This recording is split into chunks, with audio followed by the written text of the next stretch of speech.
So basically, y'all, Blue's daddy is running for Congress. And if I was Darla, no shade, but if I was Darla, girl, because y'all can use some money down at St. Joe, Ralph Angel Farm ain't doing too good. I'm not saying don't stick behind your man, but I'm saying, Darla, girl, get your paternity test while you down in D.C. If the wannabe congressman is your baby daddy, girl, get your child support on.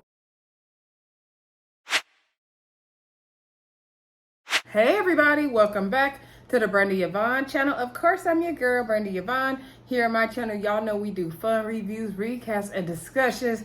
I could not wait to get on here to talk to you guys about Queen Sugar tonight. Y'all know it's Tuesday night, so we're talking on Queen Sugar. This is season 7, episode 4, Spaces Filled. Before we get into anything, please don't forget to click that thumbs up button. Don't forget to comment below. Also, once you hit that subscribe, you can shout me out in the comments if you want. Don't forget to comment. Let me know what y'all thought of the episode. Feels like the season is picking up. I thought it was a pretty damn good episode, so let's get into it, y'all. So the episode starts out with Darla and Ralph Angel in the swimming pool, because y'all know Darla can swim and y'all know Ralph Angel can't. Side note, I do not swim, but it took me till I was 12 years old to learn how to swim. I know some of us black folk, we don't know how to swim, but some of us do. So anyway, but now I do because I brought my hair. But anywho, so she was trying to teach him to float on his back, and she was holding him up, and first time he fell, and he was like, no, I can't swim. And so then the second time she was like, just let the water hold you up, and she showed him again, and she's holding, and they showed her holding him up under the water. I thought it was really, really great symbolism reflecting last week's episode about Ralph Angel complaining that Darla didn't really understand the family, stuff like that. And Hollywood got on him about, how she's been holding him down this whole time. So I felt like it was symbolism for that, right? And Ralph Angel finally letting Darla hold him, right? So anyway, then we saw Darla and Ralph Angel, because Ralph Angel was holding the baby while Darla was packing frantically. And they were down on the FaceTime with Blue, because Blue got in trouble. He about to get suspended from the school, y'all. We don't know what he did yet. We about to find out, though. So he's like, Mom, I'm sorry. She's like, when we get in the principal's office, you're going to apologize. And he was trying to say, oh, maybe the suspension's good, Mom. I really want to see you guys. Maybe I can come home for a little minute. And she was like, yeah, he's trying to butter us up. And she's like, let me get off the phone so I can catch my flight. So then Darla's concerned about leaving the baby at home with Ralph Angel. So she quizzing him. He's like, better take the baby to mommy and me classes. You know they don't give you no refund. It's not free. You better be there on time. The doctor's number's on the fridge. And she's like, oh, maybe I need to stay home. Then he's like, no. And then he suggested they all go, but she said no, because she wanted Ralph Angel to stay there still. So anyway, Ralph Angel said he got it. She trying to quiz him when the class, and he's like, he knew when the class was. Okay. So anyway, Ralph Angel takes the baby down to the mommy and me class. Side note, I know that is a current trend, and I don't remember I know I didn't grow up going to no mommy and me classes, and sometimes, as you get older, you look down on stuff like that, like, oh man, we didn't have that growing up. But it's good that we have more now than we did before. And if you can afford to take your kids to a class like that, take your kids to a class like that. So anyway, over at Mommy Me class, we see our good friend Twan. Y'all remember Twan? I think from season 1. He is a transgender person, right? He was a woman, then transgender to a man. He was a cop, remember? And so he's happy to see Ralph Angel in the class. He said other than Darla and him, and Ralph Angel the third black person. And, they want to show them people, they got it going on as well. So Ralph Angel's like, what we do in the class? And Twan was just like, you basically just sit here, clap, play with your baby. It's all good. So then later on, after the class ended, we see Ralph Angel and Twan talking, and, Twan's like, I heard about the farm. I'm sorry we haven't been able to keep in touch. As we have families, we get busy. Twan and his wife struggled to have a baby, doing a bunch of IVF, and then they finally were able to conceive a child. I have more questions about that. We're not going to get into it, though. Anyway, and so he said that's their $1 million baby, right? So anywho, then he was saying how he retired from being a cop, and he he was good at it, but he didn't really enjoy it because Ralph Angel was asking, you know, they treat him well and all that. And so he decided to do what he loved. He said his wife almost killed him when he decided to up and quit his job with no plan. But then he started volunteering at a transgender youth center, and now him and his wife, I guess they run like a transgender youth place together, if that's what he said. Anyway, Twan was asking Ralph Angel about, you know, hook up on the farm stuff, and I guess Twan was kind of I took it as Twan was planting the seed of Ralph Angel to figure out, you know, to make sure he's doing what he loves. Because then I started thinking, like, does he love farming, or is he doing it because he feels like that's what he has to do to keep the family legacy going on? Y'all let me know what y'all think in the comments. Side note, this review will probably be more discussion based because there was so much to talk about in this review, y'all. It was so good. So anyway, and of course, y'all know I'm not going to go in order, but we're going to talk about all the main stuff. So anyway, but yeah, y'all let me know what y'all think. Do y'all think Ralph Angel is actually doing what he loves? I feel like it was planting a seed for something to come. Let me know what y'all thought, though. So anywho, then let's see. Let's get down to the school. So y'all know, Darla went down to the school, and Blue was in the school, and she telling him, you gonna straighten it up right here, right now. Okay. So then we found out that Blue was over there hacking the servers, y'all. Y'all better watch out for Blue. He might have your stuff hacked, okay? He's sending spam and everything. Child viruses to y'all computers and stuff. So then, you know, the principal was like, you know, I know you didn't really like the curriculum, Blue, but, you know, hacking the server was not the way to go about it. That is not acceptable here. Like, you could have, you know, changed it up a different way with the history and stuff if you didn't like the lessons and so all that good stuff. So, then Darla was like, you have something to say, Blue? And so Blue started going off on this speech. I can't think of the name of the person who wrote the speech. I think the last name was Whitman. Anyway, and he started saying about, you know, where those black people had came from. I mean, that monologue Blue gave was on point. When I tell y'all that monologue was on point, I said, you better go off, Blue. So anyway, Blue's basically saying, like, our people had come, talking about different contradictions of black history and everything like that. And the person who wrote that monologue tweeted about it, and I did retweet it. So check out the Queen Sugar hashtag if you want to see the person who wrote it. So anyway, or you can go to my Twitter at Brandy Yvonne, and you can see where I retweeted it. That'll be easier for y'all to find it, right? So anyway, and so then he was just going off on the monologue, and so Darla stood right there beside him. I love this scene. It was so good. It was so good. Darla said, well, you know, didn't Blue change, you know, the trajectory of y'all history lessons during summer school when he was here for the summer?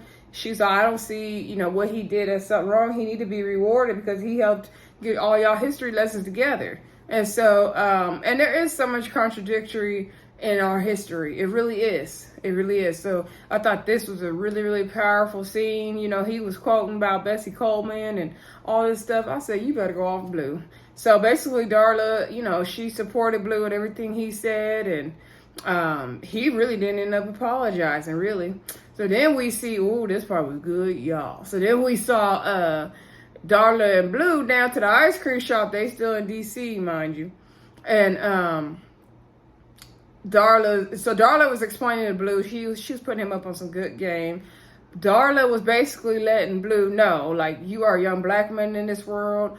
People are going to try to tell you just because the way you're doing stuff and the way you're moving that you are doing something wrong. You are not following the rules. You're not going to, you know, with the protocol, but you're not. You are black excellence. You are great. Like, don't let them stop you. Don't let them stop you from doing what you know is right to do, basically. And so I love that speech she gave this young black man. That was everything, right? So then this when it got messy, y'all. Remember Darla's friend, y'all, from D.C. that came to visit? So Darla's friend, right, came to visit. And she was like, oh, hey, Darla, girl, like, what you doing in town, right? So then she, you know, Darla introduced this my son, Blue. And she was like, oh. And so Darla already irritated because, you know, she don't really like dealing with her past like that. So then she was like, oh, how old are you? And he said he's 11. And so Darla started panicking. And then she was like, wasn't that back when, 11 years ago was college? Like, girl, okay. So the friends start putting the timeline together in her mind, right? And we're like, oh no, we're not about to do this. So then she sent Blue away to get some sprinkles, right, for the ice cream.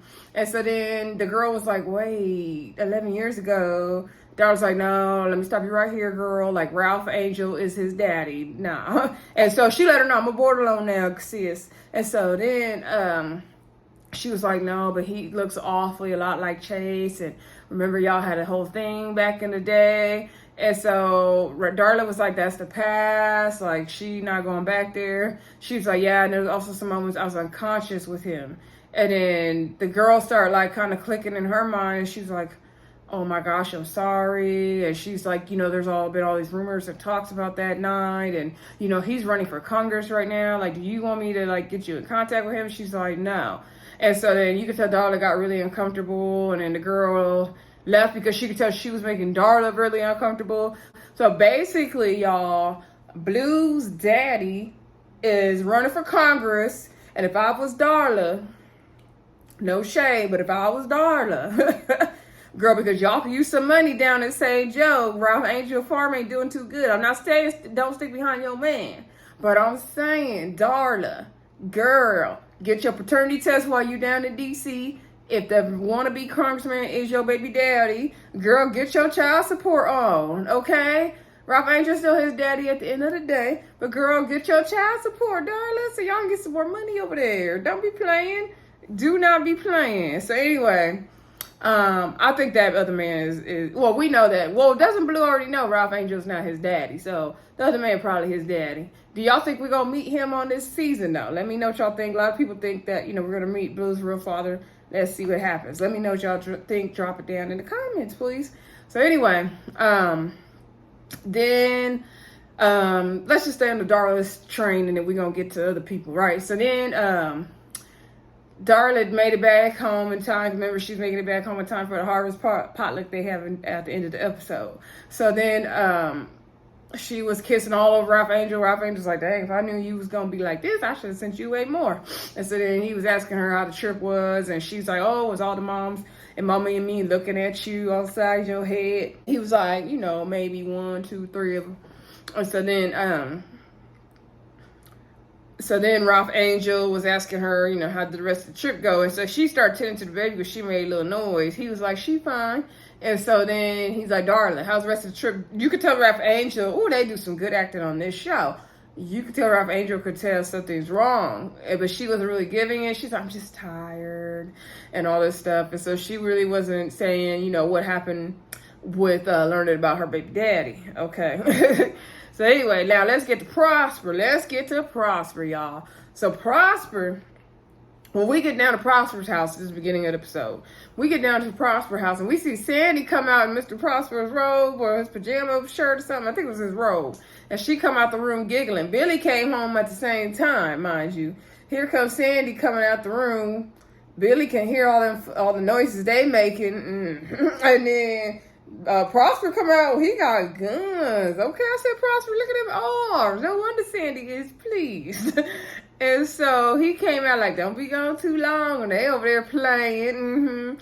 What they been doing in the room. They've been doing grown people stuff in the room, ain't they? And so then Prosper's like, I thought you was having breakfast events. He basically was like, you wasn't supposed to be here. Like, you cramping Billie cramping her daddy's style, okay? And so then she said, oh, we did, but, it didn't go well. He went to take a walk, and Sandy was feeling all in the way. She's like, I'm going to go in the room and wait for Prosper. Like, I don't be in the way. And Billie's like, no, Sandy, like, good. You girl, you good. She's like, let me get out of y'all's way. So anyway, so basically Prosper and Sandy in there cutting up. They getting some cut, okay? So then we see, let's go to Micah.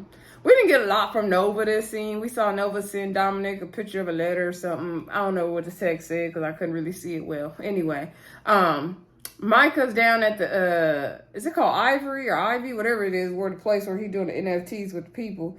And so the white guys, they wasn't trying to dab Micah up. He asked Zane, like, what's good? Like, why they not trying to talk to me? He like, nah, like, they, you only basically, I told you only good as your next sale. Like, that's what it is. And he's like, okay, so I'm not hot, so they can't talk to me? Like, dang. And so then he was like showing, he was like that, like History Month stuff you posted wasn't it. Like, you going a whole different direction than what we doing over here. And so that's what it is.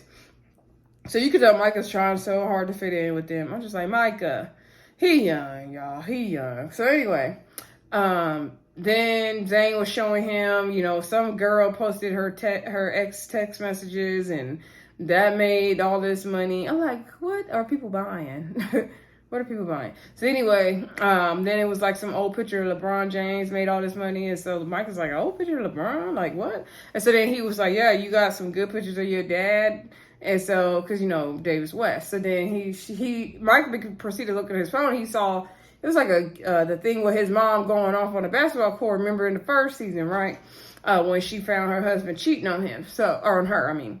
And so then Mike was like, nah, I can't really post this. And so Zane was like, well, maybe, you can get your dad to introduce you to LeBron James and get something good. And so I was just like, really? So then, let's get to the farmers. Then I'm going to come back to Micah, y'all. So the farmers, okay, so they had a little meeting, right? And Ralph Angel was basically like, we're going to put our money together from the co-op, and we're going to bid on Miss Purthena's land. And Prosper saying you need to get a living trust on your land. Y'all better educate these black folks. And so, we got to put our money together, all this stuff. And so then y'all know the one man, I can't think of his name, but that same black farmer that always is a problem. He was like, my land been in my family for 40 years. Like, I'm not fooling with it like that. I'm not putting no money up. So he was basically being selfish. Prosper was like, oh, so you only gonna consider yourself? I was like, oh, Prosper not playing today.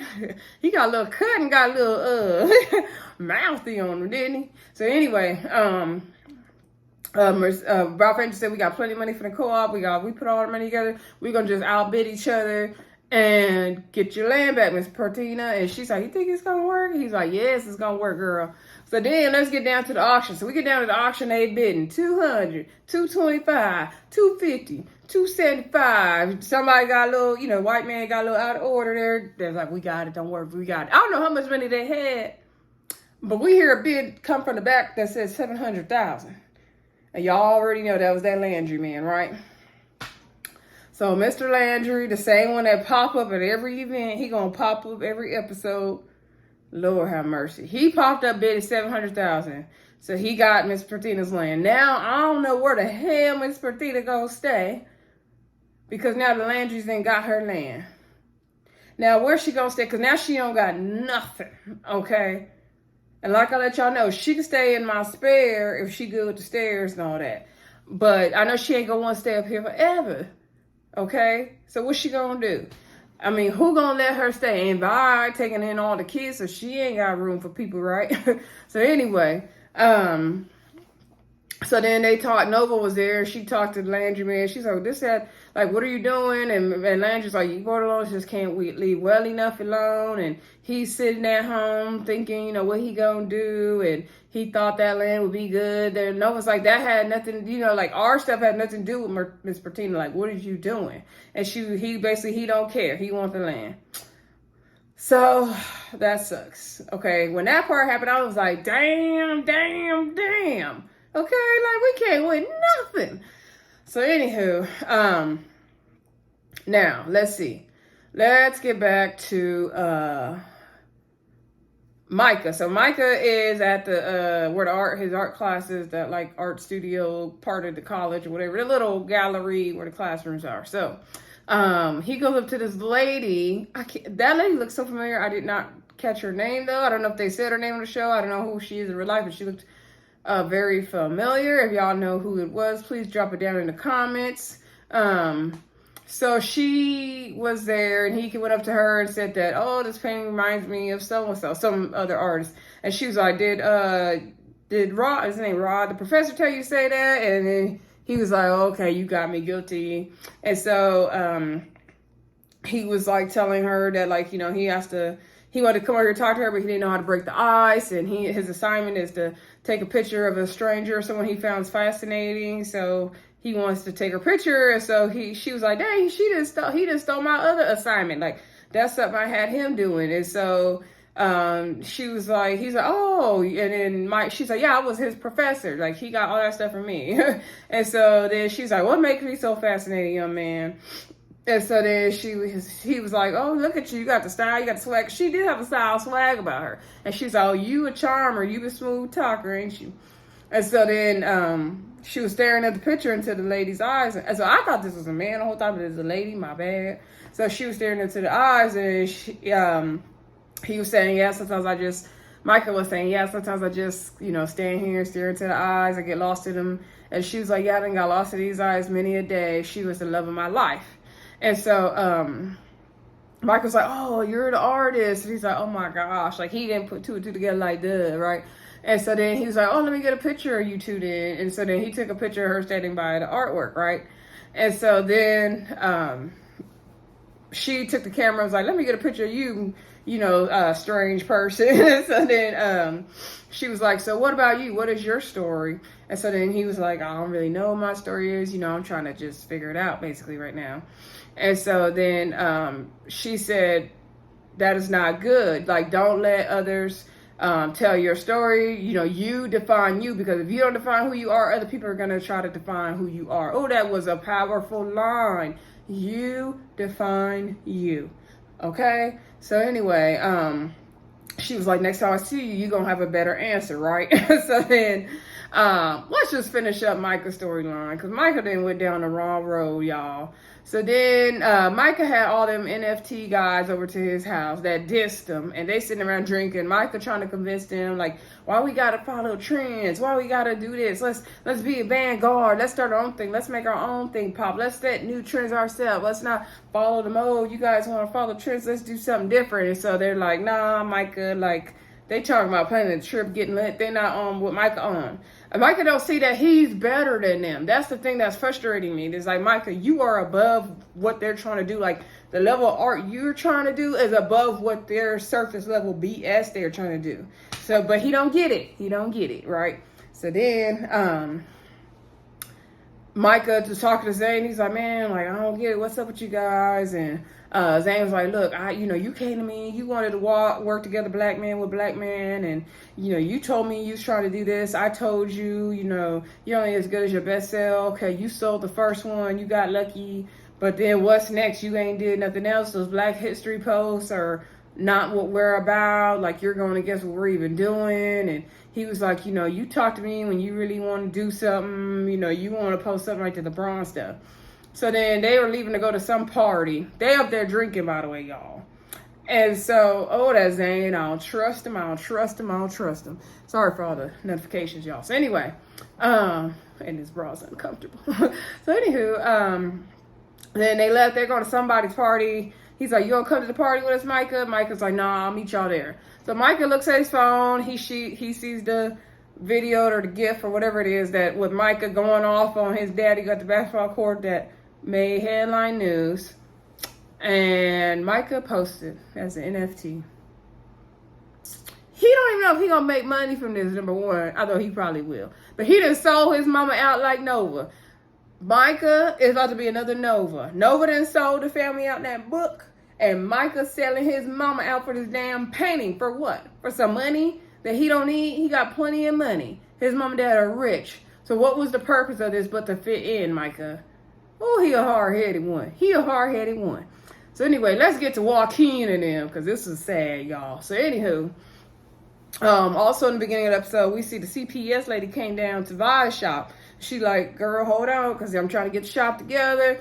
Give me about an hour. We're going to start serving food. So then she was like, oh, no, I'm here looking for Joaquin. I've been looking for him 3 weeks. Do he work here? So Vi just took the CPS letter. I don't know what she told the lady. So then Joaquin came. Vi was like, CPS people came looking for you. Like, this is for you. Like, what's going on? Tell me the truth. So he's like, my mom, she been gone. She didn't come home. She been gone for however many weeks, he said. She always let us know that if I don't come home, it's because the ISIS people got me, okay?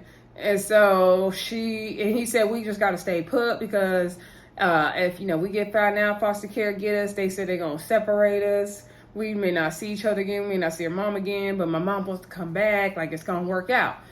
And Vi's like, where your mama at? He said, Mexico. So I love how Ava DuVernay and Queen Sugar is touching on this whole immigration thing. Oh, I love it. So anywho, Vi's irritated and she's like, "Where your brother at, Dante?" And so she's like, "Show me where y'all living." So then they go down to the house. Dante come out, his eyes looking all jacked up. She's like, "What didn't happen to you?" Joaquin said he got in a fight at school. And so Vi's looking around like this ain't gonna work. She said, "All right, y'all pack y'all stuff up, whatever y'all gonna need, because y'all finna come with me." And then Joaquin's like, "No, we gotta stay here, just wait for our mom." That's what she told us. And Vi's like, "No, that's, you'll be fine. You'll be around your mom and get back, but don't worry, but you finna come home with me. You're coming home." She said basically like, "My home is your home. You're coming home." I loved it. I already knew Vi was gonna take them kids home though, right? So anywho, Vi took the kids home. Hollywood was like, "You done brought 2 people home to live with me." He was like, "You couldn't pick up the phone call and call me, Vi." Like, I get it, Hollywood. Vi, you could have checked with Hollywood first. You could have gave him a little courtesy call. So, and he mad because he's still mad at Joaquin for trying to destroy the diner. So he ain't really happy with Joaquin living there. So then, I guess they got in touch with their daddy on the y'all know how y'all got to call prison on the video calls now, or text messages. It's a whole thing with that too. I can tell y'all some stories. So anyway, they got the daddy down to the video call because he in prison or jail. And so he was so thankful to Vi for, letting the boys stay there, and said it's hard to talk to people on the outside. And he talked to the mom, but he don't know, if it's when she coming home, when he don't know when he getting out. But, he's happy the boys are being cared for and all that. So then the boys spoke to him in some Spanish. I was too far away from my TV to be reading the subtitles. So, they just like, we're going to be good, basically. So anyway, then later on, we see the CPS lady come back to the house because, if y'all don't know nothing about that CPS, you got taking in some foster kids or some family, you got some situations, they're going to inspect that house. They want things to be a certain way. You can't have felons over there. You can't have no alcohol. Like, it's not a game. They do not play, which is rightfully so, right? So Vi's like, we're going to get a twin bed for the neighbor over here. We're going to do this. We're going to do that. We're going to get it ready for the boys. It's going to be perfect. It's going to be good. So anywho, then Hollywood's like, relax, Vi, relax. So then she was okay, everything's good. Normally I don't do this, but I'm going to go ahead and, let the boys stay here with you, and while you're doing your application process, and you'll be temporary guardians until we finish up the rest of the paperwork. So then Vi was like, okay, so what else we got to do, girl? So she's like, we got to, finish inspecting the home. Do you have any other adults here? We got to make sure, we got to do background checks on everybody else who's going to be in the home. Like, we got to make sure everything's good. So basically, which means Ralph Angel can't live there anymore because he's a felon, right? And so Ralph Angel Vi and Hollywood kind of gave each other a look like, ooh, they about to get put out. So we're going to see later on that Ralph Angel and Darla are probably going to get put out. But I'm like, Ralph Angel and Darla can get them a 2-bedroom apartment if Ralph Angel working 2 jobs. Like, come on now. Oh, side note, speaking of Darla, Ralph Angel, when it was so funny when Darla was talking to Blue at the restaurant in D.C. and he was saying he could make a website for the co-op and a website for Vi's Pies. And so she was like, oh, thank you, nice. And he was like, yeah, she could just pay me in pies. And she's like, no, you should get cash. And he's like, then I can buy more pies. I said, I know that's right, Blue. Okay, so now let's get back over to Billie, right? So then later on, we see Billie and Vince walking and talking by some stables. And so with the horses in it. And so Billie was just explaining, Vince was reminiscing about how they used to stay up all night and strategize and talk and do what they do and come up with all these plans together. It sounds like they had a good, loving relationship to me. And so Billie was saying, yeah, like all these things we did, that was your dreams. Like, I was helping supporting you. And Vince was like, I always asked you, did you want to go back to school? Did you want to do this? Did you want to do that? You didn't want to. And so she has said that, she felt like she was a bad daughter, a bad friend, a bad family member, and she didn't want to be a bad wife and mother. And so Vince was saying, like, don't make it like I didn't like let you do what you wanted to do. Like, I kept asking you wanted to do these things. And so then she did explain to Vince about how, once she got here back to St. Joe's, she realized that she's not as bad as a person she thought she was, and she's untangling all her trauma. And she told him about how she was sexually assaulted by Jimmy Dale. She didn't mention Jimmy Dale's name, but we know that it was Jimmy Dale now. And so that, and then she was lied on about it, and no one believed her, and all the stuff that we saw she went through behind that, right? And so she basically explained all that to Vince, and now she's unraveling all that trauma and dealing with all that trauma and figuring out who she is, and that's just basically the space that she's in. And so Vince was like, I'm sorry that happened to you. He was very understanding, and she said, once the kids went to college, she trying to figure out herself basically now, and she doesn't really know. So then later on, when we got down to the potluck, right, one of the old neighborhood friends, I guess, came through. And Vibe said, oh, girl, we ain't seen you around here. Like, what's up? And she was like, well, Prosper invited me to the potluck. I know I normally don't come out to these, but he said it's going to be filled with love and all this stuff. And, girl, I don't know what he got going on. So I guess Billie was talking to Hollywood. And then she was like, girl, ain't that old, what she call her? A trollop? Hussy. She's like, ain't that old hussy that, talking to your new husband right now, and then she's still your old man back in the day. You better watch her. She over there flipping and flopping around, girl. And so Vibe was like, first of all, let me tell you, that is not just my new husband. That's my one and only forever husband. She was like, secondly, that young lady was lied on and rumors spread about her and assaulted by Jimmy Dale. He is the one that started all that mess. This girl is great. Like, she's wonderful. And so then lady got told, basically, she got told, and Billie looked at Vi and kind of like smiled, and I think she kind of heard it. And so I'm glad that, Billie is finally forgiven and her name is cleared. I'm very happy about that. So then, everyone's dancing, enjoying the potluck, right? We see, I think Nova and all, everybody was there, y'all. Vince came through looking good. So anyway, I was like, oh, he looks so good, y'all. That Lamont Rucker is fine. He a big old fine man. So he came in and he asked Billie to dance, and they were dancing. And he was like, I get all the trauma you went through. That was really hard. And he's like, I decided, like, we're going to continue to do this relationship on your terms. Like, that's what I've been doing all these years anyway. Let me know what your decision is. I'm going to wait for you. I just want you to know, like, I'm always going to love you. I'm going to be here waiting for you. Just know that, if we get back together, like, we're going to start new. We're going to do this right. We're going to get married. But I was like, wasn't they married already? Don't tell me y'all done went 20, 25 years not getting married, because black people sure will be together and not get married for 20 years. So I hope they was married this whole time. Anyway, y'all let me know in the comments what y'all think about that. Basically, he's like, I'm going to give you your space to, figure out what you need to figure out for yourself. But I'm also here waiting for you, girl, to come back home. And it was beautiful. He was so warm and understanding. And I hope that she goes back to him. Her dad encouraged her. We saw also earlier on, because they were talking. She was looking through photo albums of her mom, and he was saying he doesn't want to replace his ex-wife, Billie's mom. And she was like, no, Dad, you're fine. Plus, Sandy loves you. And Billie approves of Sandy. And, Prosper's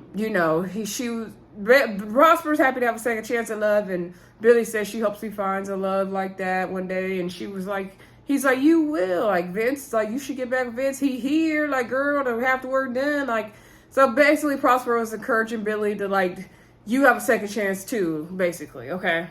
So, anyway, speaking of Prosper, so Prosper, he get everybody ready to come down to the place. Him and Sandy were dancing. They had he brought the second line people come in. They was playing the horns and the trumpets. And so then, Sandy, she tired of dancing at this point. So then Prosper got down on one knee. And he proposed to Sandy. I said on Twitter, oh, Sandy must have been putting the ill on Mr. Prosper, because he getting down on one knee now. He didn't waste no time. He had some cut one time, and he got down on one knee, because some of y'all be wasting 10 years people life, and you be getting it all day long. Anywho, a side note. So, Anyway, Sandy said yes, so we got a wedding to plan, y'all. This is an old folk wedding, so I don't know. Y'all think they're gonna spend a lot of money? Prosper said Sandy, just got a little money, so I don't know. How much money y'all think they're gonna want to spend? You think she gonna have bridesmaids? Like, is her friends in the home? Are they alive? Are they dead? Are they able to stand up there in their bridesmaid dresses? Like, they probably got something small. Y'all just get them a nice gift. Let's send them on a trip, y'all. Anyway, y'all don't forget to like, comment, subscribe, and share. Let me know what y'all thought of the episode. Next week look like it's gonna be good because Nova finally gonna talk about that movie, and Darla about to go off on Nova, so that's gonna be really, really good. Yeah, y'all let me know what y'all thought of this review. Let me know what y'all thought of this episode of Queen Sugar. I thought it was amazing and brilliant. Hopefully I didn't miss nothing, but if I did, drop it down in the comments and remind me, and I can talk about it next week. And I will talk to y'all soon. Don't forget to hit that thumbs up button and subscribe. Bye.